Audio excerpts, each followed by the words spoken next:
Hello, my name is Jewell James with the House of Tears Carvers on the Lummi Indian Reservation.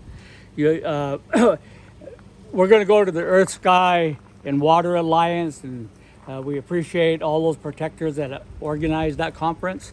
We want to thank Becca and Yolanda for helping organize our participation. We have one of the totem poles behind us that we're going to be bringing over. It's the Chief Bill James Memorial Pole, and it represents all different parts of that. It has sky symbols, water symbols, and land symbols carved right into it. Along with this, we're going to be bringing 2 7-foot house poles that also represent all 3 parts, earth, sky, and water.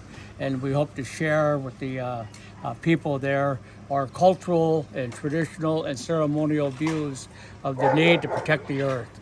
Thank you. And Jewel, why do we do this work? Why is it important to young people pick up the baton as we go to Pittsburgh and do this?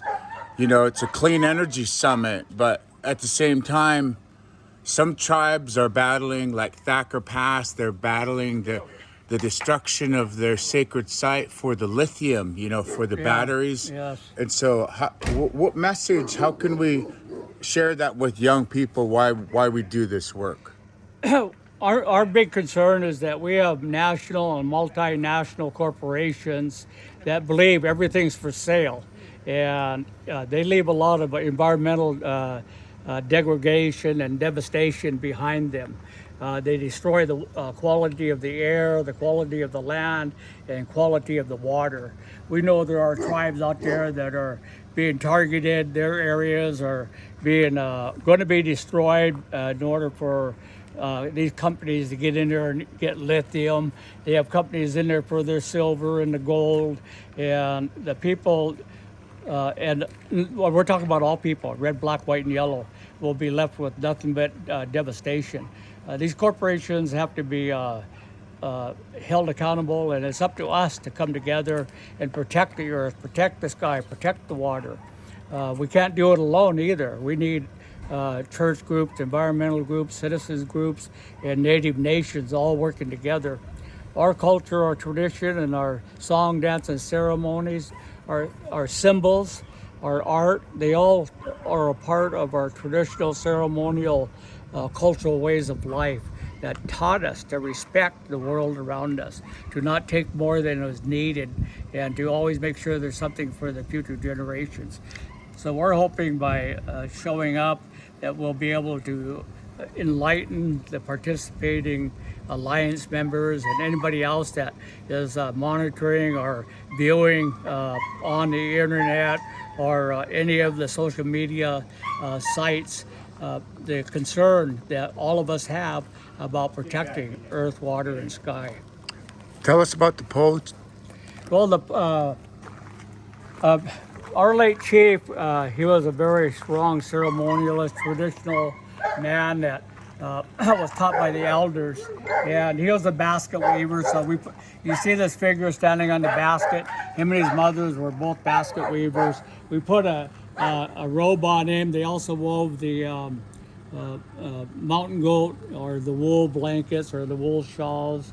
And you can see trees, that represents the forest. They were always harvesting medicines and cedar bark from the cedar trees, the cedar branches, the roots, all parts of it. We have a killer whale here. He was always concerned about our relatives, the killer whales. And of course, he was always concerned about all of our people that were traveling by canoes in the canoe journeys and the war canoes. And this symbol here comes from our joint ancestor, Chawasut. It represented his power and his concern about the people and the need to preserve our traditional ways of life. The figure itself has a raven mask. Raven brought the salmon to the people. And our ancestors, before the churches came in and the government came in and seized up all of our ceremonial regalia, used to use the different masks in some of their ceremonial dances. And so we put the raven on this figure. And of course, he and his mom are always talking about the sacredness the eagle represented symbolically to all of our nations. And so that was a concern for them. On the other side, we also have other figures. You can see a ceremonial board here. That was a figure that's attached to his Duwamish and Snoqualmie bloodline. And this board is carrying a power stick. And growing up, they always were concerned about the ducks and the geese and the waterfowl that our people depended on. And they harvested the various reeds and tules, the cattails of the ponds.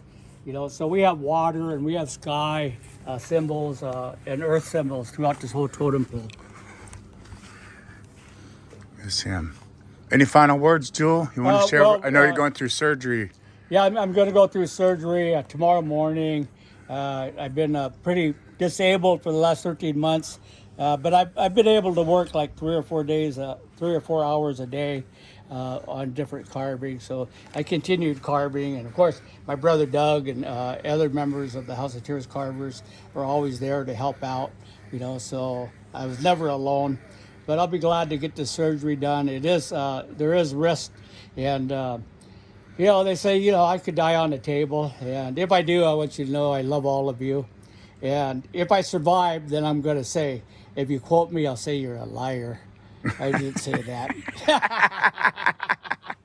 We love you, Jewell. Hi, Ska. Thank you. Thank you. ASM.